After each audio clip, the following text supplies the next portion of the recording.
Hi everyone! Welcome back to English Fab, where learning English is practical, useful, and fab. Today's lesson is all about cooking vocabulary, an essential topic whether you love to cook, follow recipes, or simply enjoy talking about food. Cooking is a universal part of daily life, but many English learners struggle to describe cooking methods, ingredients, and food preparation clearly. Have you ever found yourself reading a recipe and not understanding words like sauté, glaze, or simmer? Or maybe you've wanted to explain your favorite dish in English but didn't know the right words to use. Don't worry. Today we'll go over essential vocabulary related to cooking so you can describe your kitchen skills and favorite meals with confidence. In this lesson, we'll cover cooking methods, kitchen tools, ingredients, cooking actions, types of dishes, and food descriptions, following the structure from our English Fab website. Now let's get started. Let's go over some essential vocabulary related to cooking and food preparation. 1. Cooking methods. Different dishes require different ways of cooking. Here are some common methods. Boil means cooking food in hot water or broth like boiling pasta or eggs. Bake involves cooking in an oven, usually for bread, cakes, or cookies. Grill means cooking food over direct heat, often on a barbecue. Fry is cooking food in hot oil like frying eggs or potatoes. Steam means cooking food with steam, often used for vegetables or dumplings.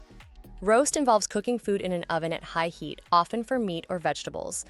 Sauté means cooking food quickly in a small amount of oil or butter. Simmer is cooking food gently over low heat, often for soups or sauces. Poach means cooking food gently in simmering water, like poached eggs. Slow cook is when food is cooked at a low temperature for a long time, often in a slow cooker. 2. Kitchen tools and equipment. Every kitchen needs the right tools. Here are some essential ones. Frying pan is used for frying or sautéing food. Saucepan is a deep pan used for making soups or boiling water. Spatula helps flip or spread food, often used when frying. Whisk is used to beat eggs or mix ingredients smoothly. Chopping board is a flat surface for cutting food. Grater is used to shred cheese or vegetables. Measuring cup helps measure liquids or dry ingredients. Rolling pin is used for flattening dough when baking. Colander is a bowl with holes, used to drain pasta or wash vegetables. Blender is a machine used for making smoothies, soups, or sauces. 3. Ingredients and seasonings. Seasonings and ingredients are key to making flavorful dishes. Here are some important ones. Salt enhances the flavor of food. Pepper adds a slightly spicy kick to dishes. Sugar is used to add sweetness to recipes. Herbs are fresh or dried leaves that add flavor, like basil or thyme. Spices are dried plant parts like cinnamon or paprika that add strong flavors. Garlic is commonly used to add a rich taste to dishes. Onion is used in many savory recipes for its flavor. Olive oil is a healthy cooking oil used in salads and frying. Vinegar adds acidity and is often used in dressings or pickling. Butter is a dairy product used in baking and cooking. 4. Cooking actions. When preparing food, these are some common actions you'll need to know. Chop means cutting food into small pieces. Dice means cutting food into small cubes. Stir means mixing ingredients together in a circular motion. Mix means combining ingredients evenly. Blend means mixing ingredients smoothly, often with a blender. Whisk means beating eggs or liquids to add air. Knead means working dough with your hands to make it smooth. Marinate means soaking food in a flavorful liquid before cooking. Glaze means coating food with a shiny sauce or sugar. Garnish means adding decorative ingredients like herbs or lemon slices. 5. Types of dishes. Here are some common types of dishes you might find on a menu or in a cookbook. Appetizer is a small dish served before the main meal. Main course is the central part of a meal, usually the largest dish. Side dish is a smaller dish that accompanies the main course, like salad or rice. Dessert is a sweet dish eaten after a meal, like cake or ice cream. Soup is a liquid-based dish, often served hot.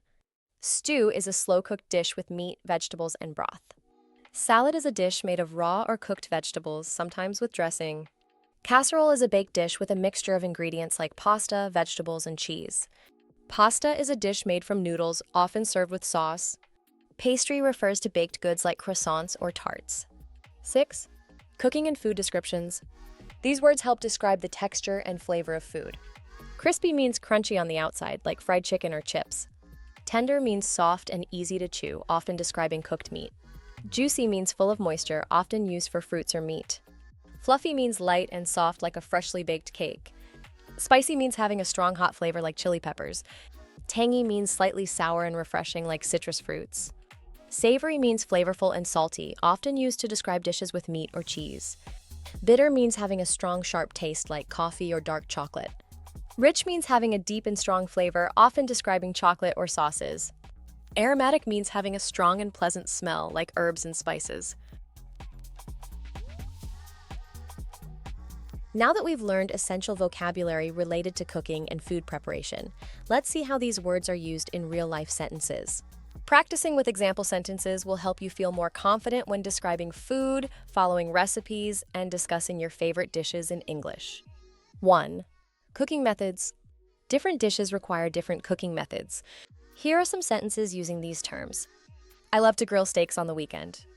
Grilling gives food a smoky flavor and creates a delicious char on the surface. Steaming vegetables keeps their nutrients intact. Steaming is a great way to cook vegetables while keeping them healthy and full of flavor. 2. Kitchen tools and equipment. Using the right tools in the kitchen makes cooking much easier. Use a whisk to beat the eggs until they are fluffy. A whisk helps mix air into the eggs, making them light and smooth. I chop the onions on the chopping board.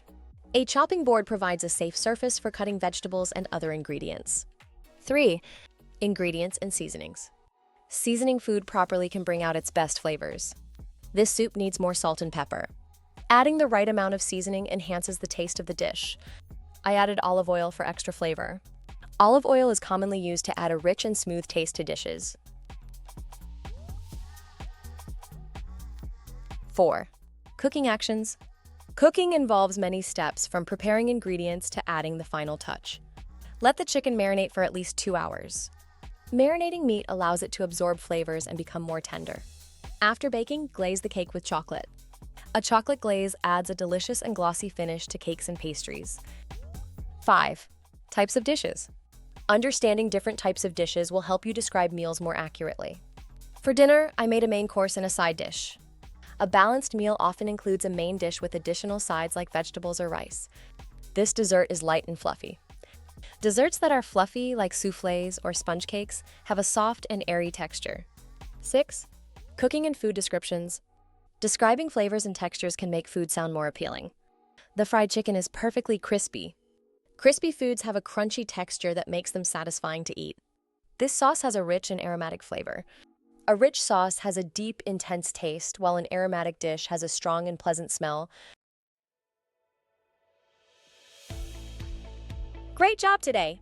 You've learned some essential cooking vocabulary that will help you follow recipes, describe dishes, and talk about food preparation with confidence. Whether you're grilling, baking, or sautéing, knowing these words will make it easier to communicate about cooking in English. Now it's time to put what you've learned into practice. Try using these words while cooking, watching a cooking show in English, or even writing down your favorite recipe using the new vocabulary. The more you practice, the more naturally these words will come to you. Okay, thanks for watching today's lesson on English Fab. I hope you found these English tips useful and feel more confident. Remember, practice makes perfect, so try using these phrases in your daily conversations. If you enjoyed this video, don't forget to give it a thumbs up, share it with your friends, and subscribe for more Fab English lessons. Until next time, keep practicing and stay Fab.